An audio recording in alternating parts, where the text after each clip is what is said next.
tinatawag na tuwi. Kaya po tinawag na tuwi kasi dalawang klase pong saksak ang pwedeng saksak dyan. Tulad nito.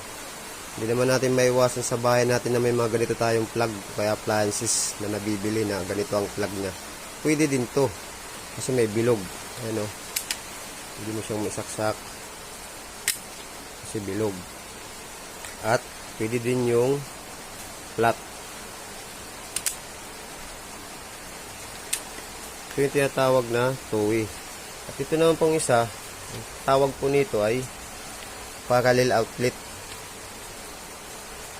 Ang lamang lang nitong isa kaysa doon, pwede siya sa bilog at flat. Di tulad nito, flat lang po talaga siya. Hindi po siya makakasaksak ng bilog. Ayan, pang flat lang po siya. Di tulad nito, itong isa, okay.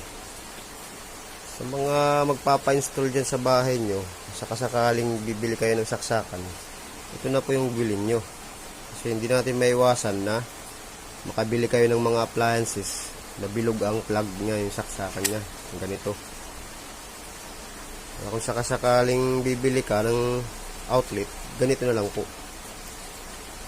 Pwede naman din to, kaso gagamit ka pa ng